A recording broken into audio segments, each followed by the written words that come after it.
Our legacy isn't how many commas we have in our bank account. It's who we're lucky enough to have in our lives and what we can leave them with.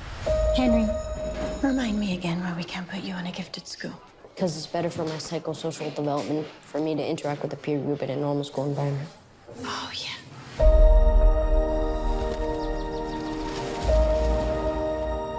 Hey, Susan? I guess I could just set you up with direct deposit if that's easier. I don't know. I'll have to ask Henry. You have to ask your 11-year-old? Did our financial statement come in the mail today? Yeah, I forgot to give it to you. I don't know how you do it, all by yourself. Come on, I have Henry. Find me another male of the species who's more grown up than him. I'd like to. This story, it's about me, my brother, my mom, and the girl who lived next door. Henry and Peter, they're lucky to have you. And your father's lucky to have you, too. Stepfather. You okay? I'm good. Mom, I have to tell you something, and it's very important. Christine is in trouble. When someone hurts someone else, we have to make it better. There's only one way to stop it. I'd hope to do it all myself, but that's not an option. There has to be another way to help Christina. Why there's no way to help. Mr. Sickleman is the police commissioner. I'm not going to subject him to public scrutiny without conclusive evidence.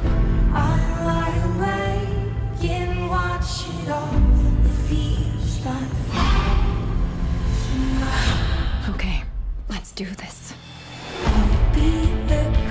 Mom, everything you need is right here. I'll be with you the whole time. I know what you've done. Henry documented all of it. Who do you think they're gonna believe? It can't be left undone. No matter what, don't panic. I'm not panicking.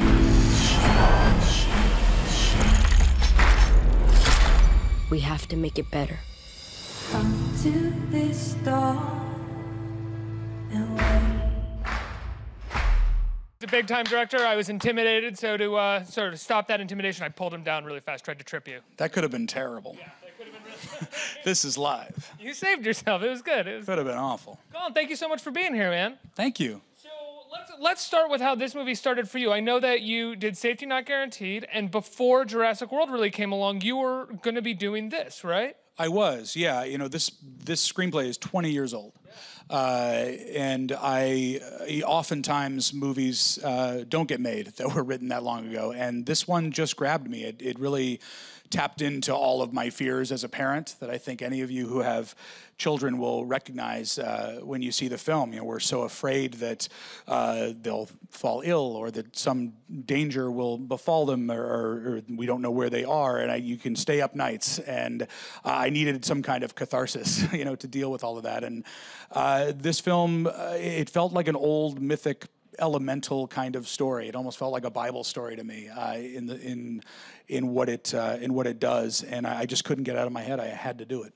One of the things that I loved about it was that I never saw, I mean, this is kind of a hacky thing to say, but I would think it was really true with this movie. I never saw where it was going. It was hard to tell, and I would imagine you get that when you pick up a script like this. You never know what the next sort of plot point is going to be in this movie. That was part of what attracted me to it. You know, as anyone who writes, you know every step of the way what's going to happen when you watch other movies because you know that structure. And even those who don't, I feel like the audience has gotten so savvy. We're all so smart about movies now. We know when our act is going to break. You know, we know the midpoint of the film. And this movie, it really provided an opportunity to genuinely surprise people and take people to places that they couldn't possibly imagine it's going to go. It makes it a very difficult film to sell and to market because we don't want everyone to know everything about it, and we want to make sure that we preserve those surprises for when they go.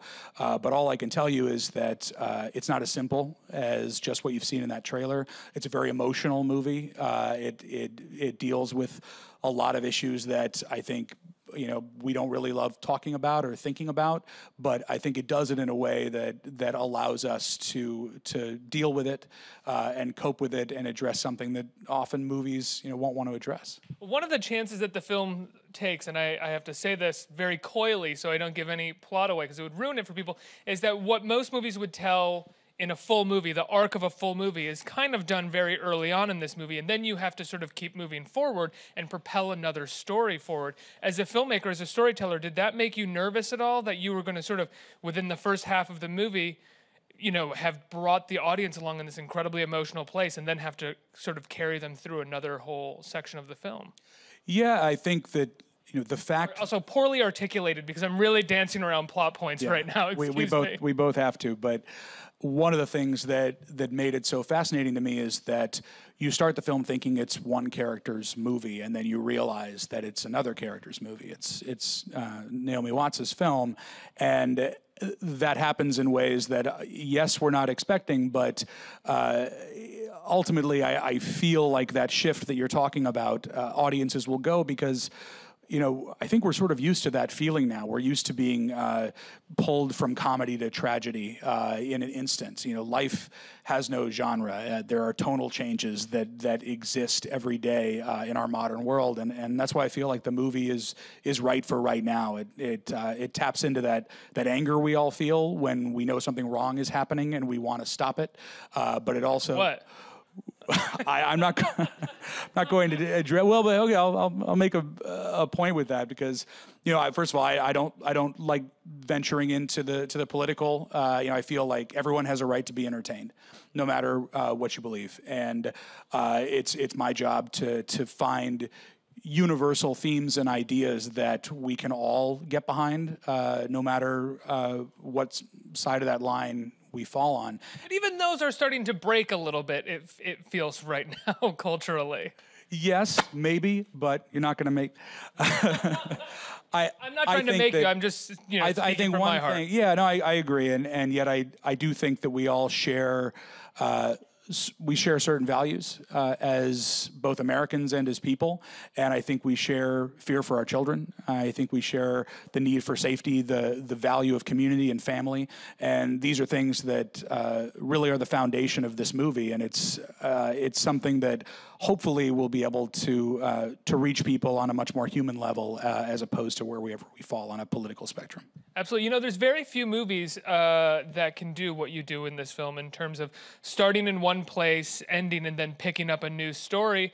If I use a reference, it'll immediately give things away that happened in the film. But did you go back and watch some of those movies? Because it's such a great storytelling device to do. It really throws the audience off and makes them question what they're watching, because suddenly what they thought was watching has kind of ended and something new is starting in the midst of this bigger story. Did you go back and watch anything to look at how you could do this as a filmmaker, how the stories can change? I have a habit of trying to actually do the opposite. Of once I get close to a film, I try not to watch anything that has attempted something similar. I'll watch films that have tone that I appreciate. For example, with this, I watched Kramer versus Kramer and Ordinary People, and then, you know, for the second half of the movie, I watched Rear Window, and I watched Rebecca and Hitchcock films, and you know, I think this movie does something that no movie that I have seen really does, specifically from a narrative standpoint, from a storytelling standpoint, and you know, I hope that people will go along with it. It sounds like you did, so I've got one. You got me. All right. I was there I with have your $14, but you already saw it. So we need more. You got my screener clip. Sorry. Colin, so you finished Safety Not Guaranteed, which is I don't want to say a straightforward comedy, but it's a comedy, Mark Duplass, you know, fairly low budget. You go from this into Jurassic World. Any fear or hesitation going into these sort of bigger budget, bigger actors world that you were tapping into? Yes. How did you get over it? Who did you reach out to? What did you do to sort of, because you can't show that much fear on set. No, you can't, and you have to follow your instincts, and you know, being a director of a film like that is beyond just setting up your shots and calling action and knowing where to move the camera and talking to actors. There's a managerial level of being able to work with marketing and with licensing and recognizing that there are toys involved and things that you would never, you know, they don't teach you that in film school of how to think about it on that level. You also have, you know, 400 people who are looking to you, waiting to know what to do. And there's always that moment when you get on set and you do have a plan, and then you look around and everyone's just staring back at you, and you're like, oh, it's me. Okay, all right, well, here we go.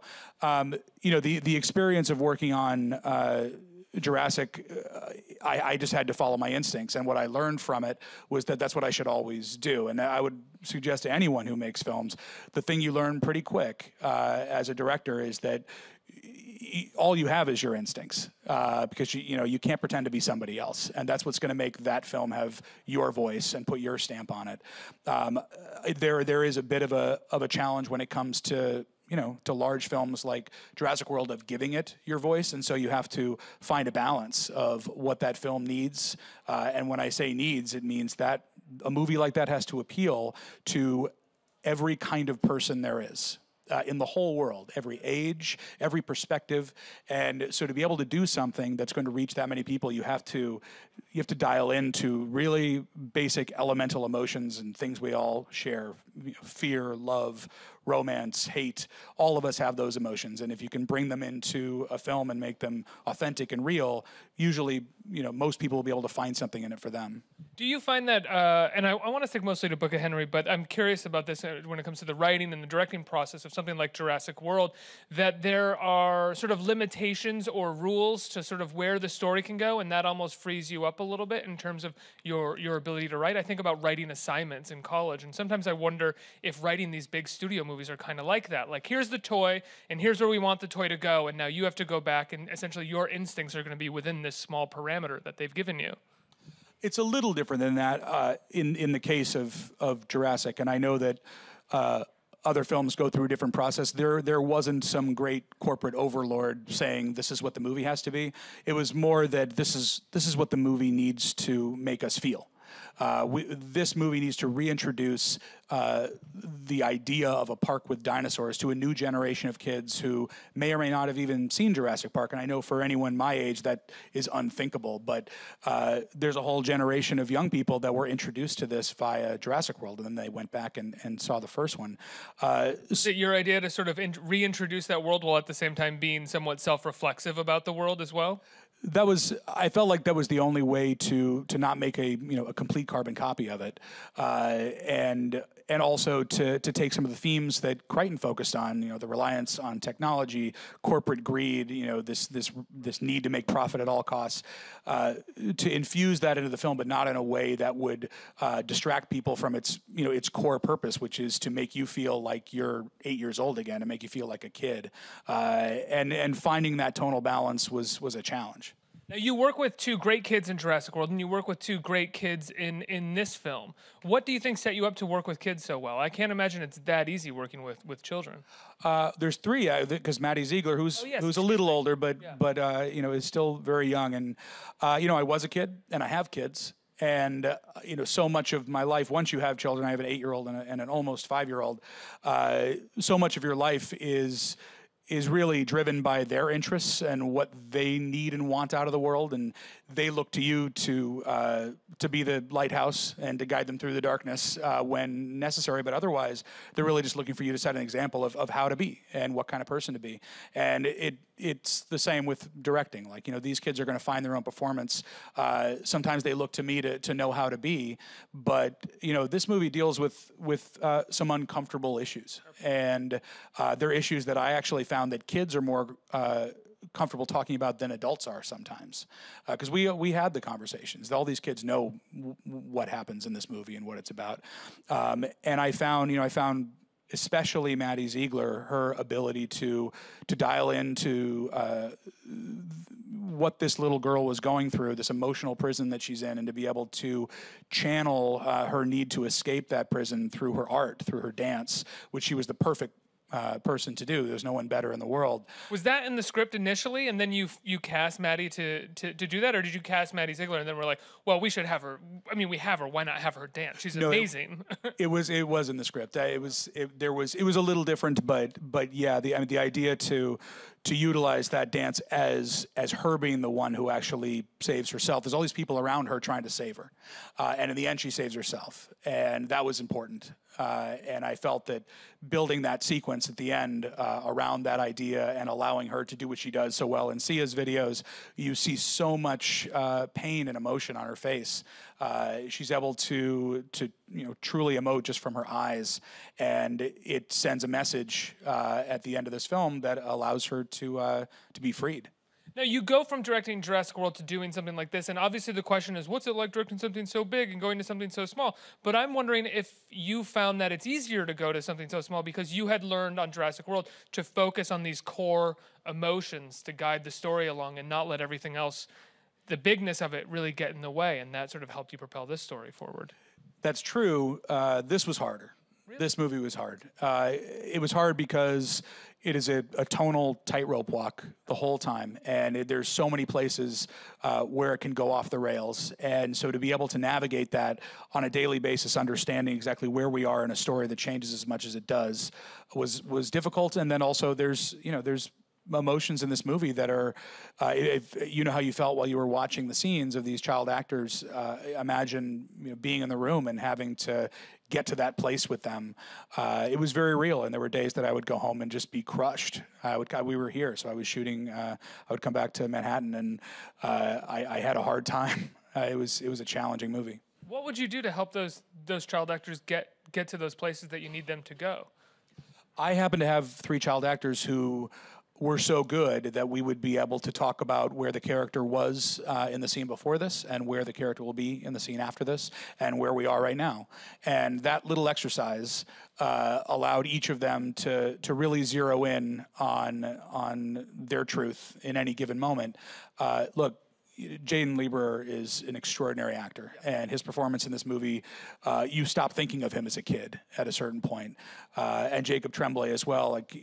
I have made choices to work with actors who have been in movies before and who have established a certain set of skills, but not bad habits, which happens over time as well. And there's a reason for Ty Simpkins and Nick Robinson, being in here, like having all these lights on you and cameras pointed at your face is unsettling. It's not a natural environment for a human to be in. And so being able to have kids who were comfortable, and Maddie had, she'd shot all of her music videos. It allowed us to get to a bit of a deeper place without having to grow accustomed to all this. It's like kids who are comfortable but haven't kind of let it get to their head yet or affect them emotionally. Yeah, and they're not jerks yet. Yeah. Well, no, because this is actually true. I mean, there's this period of time when you're a child actor where you're really great, and most kids who are child actors it doesn't happen to them. But when you hit that puberty age until like about 23, sometimes can be on top of the world, and you're sort of out of touch. We see it happen with child actors so often. Sometimes they come back, and some stay really wonderful all throughout their teenage years. But that's that period of time where hormones are kicking in, and you're a star, and you're going to be hard for a lot of people to handle for a little while. I understand it just because I understand how it would feel to be a young person who is getting so much attention. Everybody's thinking about you. It would be a monster. But then if for a moment suddenly people stop thinking about you and they're not talking about you anymore, it's that feeling you get in middle school. Why don't they like me anymore?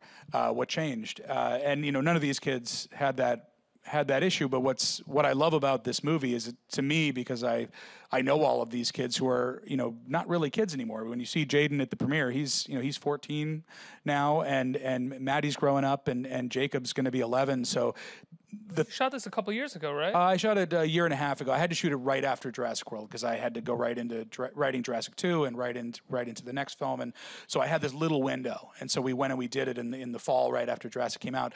But as a result, you kind of have this time capsule of a movie where you have the last performance from these children when they were children, which to me is kind of a magical thing. I think we all assume that when you see an actor, you feel like, I'll be able to be a fan of that actor for the next 10, 15 years, and they'll always be pretty much like that. But if you see a kid like any of these kids, you only have like 2 years where they're going to be a child. Absolutely. You said writing the next project. Right? This little thing I'm working. What is that little thing that next project that you're writing? It's episode 9 of Star Wars. What's that like? You know what it is? It is such a creative and collaborative process that I've been in for quite a while. You know, the amount of time that I was able to think about the story that we were going to tell and think about how we wanted people to feel, it's different than other movies. Because I did this whole movie in between, and we were almost done shooting Jurassic. And so I call it a kind of a creative community that's around me right now, and that we have Kiri Hart and her story group at Lucasfilm, and then my creative producer Michelle Rejwan, Kathleen Kennedy, and then also Ryan and JJ and everybody else in this community. When I say all those names, it gives me a lot of confidence. This story, it's extreme vetting. This story, it is going to be thought about and cared for by so many people who love Star Wars so much that, as I was saying before, it's something that has to connect and resonate for so many people who are all so different from each other. And we all have our own personal relationship with Star Wars, and we all need something different from it. And our job is to satisfy as many of those needs as possible. Last year, I think it was just at the end of last year, Carrie Fisher unfortunately passed away. Huge, huge loss. She's so amazing. And I think she's in Ryan's Star Wars coming up, right? What have you guys been thinking? What are you going to do? Well, I'm going to tell you everything right now. No, it's look. I mean, it was a moment that was deeply sad for everyone in the Star Wars family, because she is loved so deeply as both a person and a character. And so, look, we're going to deal with it in a way that I know will honor her, and with all of the respect and love that it deserves. But it cannot be understated how much people care about her as a person, and how much of a light she was, even just from talking to Ryan about his experience with her. And yes, she is in The Last Jedi, and it's a beautiful performance. And we're all beginning a process of saying goodbye. But it will be a you've process. seen The Last Jedi? I may have. I don't know. I've heard it's very good. You told me that, so you didn't direct the sequel to Jurassic World. You told me you were the writer, and you were on set writing it a lot of the time. What was that I was like? the writer. Yeah, Derek and I wrote the first few drafts, and then once he had to move on because we were starting into to other work, I just stayed. I kept writing, and it reached the point where I was the on-set writer of the movie with my backpack every morning, and I'd show up and like, what do you guys need? And it was a completely different creative experience than any other I've ever had, but it was fitting because from the very beginning, when I first conceived the movie, all the way through the sequences that were built, everything about that movie was custom made for J.A. Bayona. I'm a fan of his, and I got to create a story that he could tell that I think it fits his instincts beautifully as a filmmaker and as a storyteller. And I'm just so proud of it. And I feel like I get to be the hype man on the movie now because I didn't direct it, so I can just say it's going to be awesome. And like you don't sound like a jerk anymore. No, I saying don't sound that like a jerk. awesome. So I just, it is one of those collaborations that I used to look at when I was growing up, where one director would produce and write, and another one would direct the film, and we got some great movies out of those kind of collaborations. And I think that this is going to be something really special. When you started showing up on set as the on-set writer, were you ever nervous about your presence, where to hang out? You didn't want to seem like you were sort of looking at the frame at all, or getting in his way. Did you have any fear about that? I was there the first couple days when I realized that, they don't really need me here, and I just sort of slowly backed out of the room. Yes, but that was just the first couple days, and then suddenly we're making a movie. We need to make sure that these characters know exactly, how they feel at every given moment, and that does take work on set. It does take looking at every scene we've shot the day before and making sure that we're making those tiny adjustments all the way through. That was something that I was able to do on Jurassic World, but I also recognized I wish I had somebody who was doing that on Jurassic World, because directing one of these movies is so all-consuming, and so I felt, having learned that lesson, I could provide that kind of support for J.A., and I think as a result, it allowed me to solely focus on the script, which I wasn't able to do the first time, and I was in that thing constantly questioning it, constantly challenging it, and I think as a result, we're going to have something that's deeper and richer. I think it's going to be a better movie. I know I directed the first one. I think it's going to be a better movie. I'm really, really proud of it. Let's get some questions from the audience right here. In the front.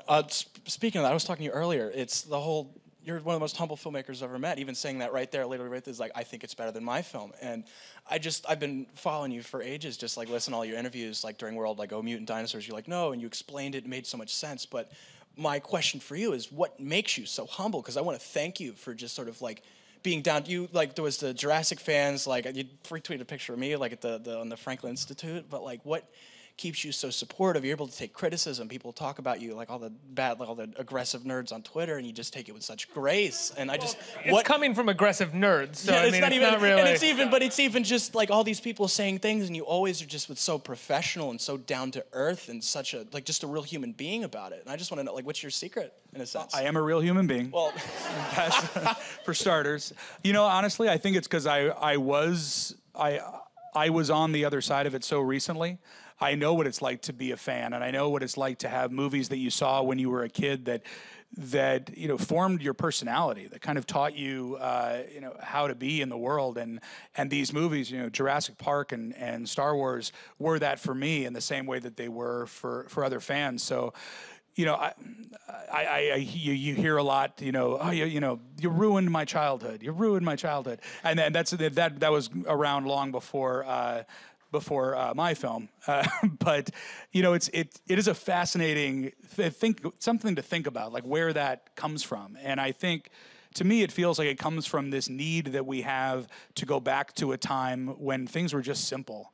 And we could go to a movie and just escape and go far away and not think about all of the complicated adult stuff that we have to deal with on a daily basis.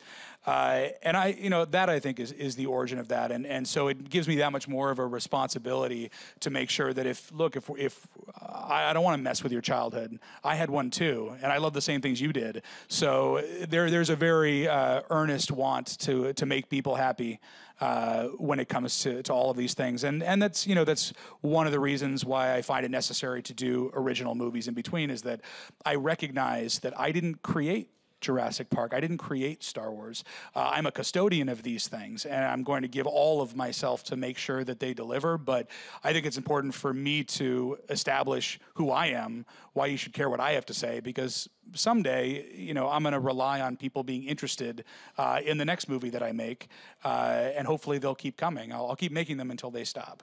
When you got chosen to do Jurassic World, by no means of anything that you did, you got sort of picked as this example of the patriarchy in Hollywood movies, in the sense that you're a man and you got this $150 million movie. I don't know if I'm getting the exact numbers right on it, excuse me. How do you deal with a criticism like that? Because obviously there's nothing that specific that you can really do about that, and you have to work, you have to do your job, and you have to love doing your job. But at the same time, that disparity is there to a degree. I disagree. There's nothing I can do.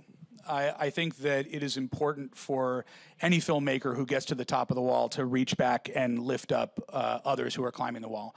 And I think what's important for filmmakers like me is to look back and reach out to someone who doesn't look like you, or maybe is not of your gender or not of your race. And I think that and I've done it myself. Just last year on the set of The Book of Henry, a young woman named Emily Carmichael, who's from here in New York, who's a brilliant writer-director. She came and she shadowed me on this film, and now, only a year later, she's writing and directing a movie based on a story of mine at Amblin that Steven Spielberg is producing with me. She wrote Pacific Rim 2. She's writing other major tentpoles, and she's booked another job directing a major feature film. I wasn't involved in any of that stuff. All that happened is that I, as a established filmmaker, went into a room and said, listen to her. Like, listen to this person, and I vouch for this person, and then I leave the room because I know that she's going to take over and be incredible. And Kathleen Kennedy and Brad Bird did that for me. And I think that I have a responsibility to do that for others. And I think the shift that can be made is, let's just maybe do that for people who, don't look like you when you look in the mirror, and maybe we can make a change. Absolutely. Absolutely. Next question. Hello. Congrats on having such a wide variety of projects that you're doing. Since you said that you, right off of Jurassic World, you went to doing Book of Henry, how did you get your mindset to deal with from something to have a lighter theme into something that's much darker, or it's more dramatic? It's a good question, man. I think that you, in a lot of cases, even for something that is meant to be entertainment like Jurassic World, you have to put yourself in the place of the characters, and to them, it's every bit as serious as the most searing drama you've ever seen. You're about to get eaten by a dinosaur. That's real. And so I think I was used to creating that level of dramatic intensity in the context of something that is essentially a sci-fi fiction adventure. And so being able to walk into a space like this and recognize that, yes, these are real people who are in real danger, children in actual peril, it wasn't as much of a leap because I've been convincing myself for so long that these fictional characters were feeling that same level of fear.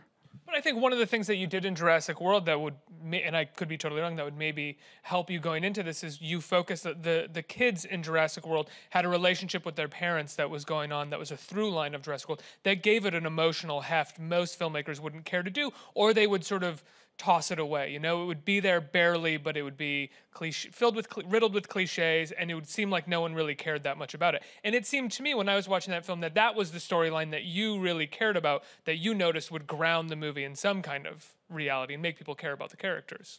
There was that. I think that I had a brother, and the older brother who's just thinking about girls and ignoring his younger brother. It's all very simple, but that that emotion that you feel when finally he sheds all of that and tears down that wall that he's built around him and reaches out to his little brother, those kind of really simple emotions can be really affecting. As far as who I actually identified with Claire in the movie. That was my character because she and I were so similar. I really wrote Jurassic World about a character who loved dinosaurs when she was really young, in the way that I love movies, and now has gotten this job at this giant corporation, doing what she was pretty sure she was going to love, but in fact, it gets on top of her, and just in the way that making a giant movie got on top of me at times. In the end, she relies on the technology she thinks she's supposed to that is supposed to support her at first, and then she sheds all of that, and at the end relies on her instincts in order to win, and that's what I went through on the movie. So I really just made a movie about me. And cast Bryce Dallas Howard to play me. Can I ask, how did it get on top of you? Look, I mean, anyone who tells you that there aren't moments on these big movies that you sit in your hotel room and stare yourself in the face and say, how did my big mouth get me into this situation? They're lying to you. They are lying. Look, man, fear is a real part of the creative process. And as I was saying before, there's so many other elements besides just setting up your shots and calling action and cut. And if I can compare it to anything, it's ordering off of a two-sided Chinese menu with 60 items on it for 400 people every day for 3 years, and knowing what all of them like to eat and what their allergies are. That's my movie comparison. I think we have time for a couple more questions. Next one, right here. Hi, my name is Joe, and I'm a sophomore film major who is looking for work, by the way. And I was wondering, how do you cope with the secrecy that surrounds big projects like Jurassic World and Star Wars? It doesn't. It's interesting because at first, with the first Jurassic, we were hyper concerned that people were going to find out parts of the movie, and then I recognized that it almost became part of the fun because I was one of those guys too who would want to check out what's going on with this movie that I love, what's in it, what's happening, and so with Jurassic World 2 we've been a little less paranoid about it.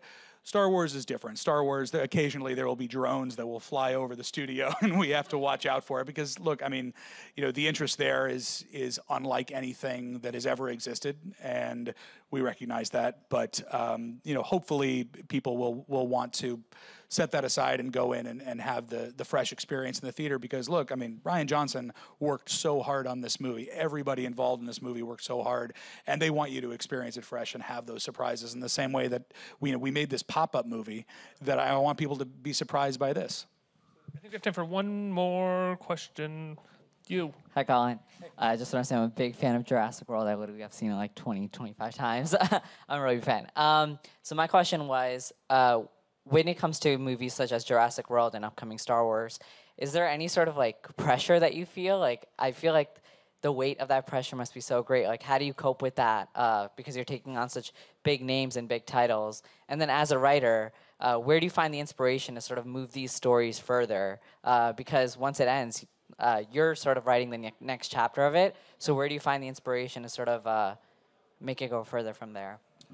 Well, I mean, the first question is a very practical answer. You know, I live in the country in England, and we have chickens and rabbits, and I pet the rabbits very slowly, and it you know, there's greenery all around, and it puts me it gives me peace. But you know, as far as the responsibility of all of it on a creative level, you know, we have such great support all around us, and I'm not sure if I was any less anxiety ridden about this as I am about Star Wars, as I was about Jurassic World. I think every time you put yourself out there, you're taking a certain level of risk, but and especially, you know, with this film, you know, you kind of lay yourself bare in front of everyone, and like he was saying, like, there's going to be criticism and there's going to be a lot of support, but part of the job, if you want to become a filmmaker, they don't teach a class on how to deal with all of that you're talking about, but that's part of it. If you end up in one of these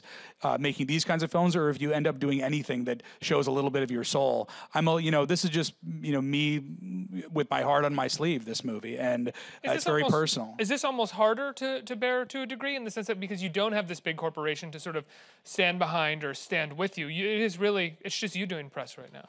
It is just me. I'm all here.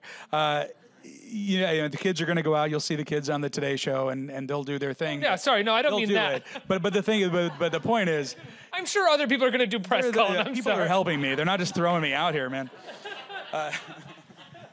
But you know, one of the reasons why I'm here is that, you know, I do need to come out and vouch for this movie, because I need to make a case for why people should go and spend their hard-earned money. If you're a parent, and the movie is for parents, I would argue it's for mothers and daughters especially, but for parents, if you're going to pay that babysitting money and go out and you know, pay for parking and see a film in a theater, I have to make a case that this movie has the same number of thrills and emotional turns, and will make you go on a roller coaster ride that a big summer movie will take you on, simply by telling a really good story. I think it absolutely does that. And the Book of Henry, it comes out this week, right? Does it come out? Comes out June 16th. June 16th. So next week, the Book of Henry. Colin Trevorrow, everybody. Thank you, Colin.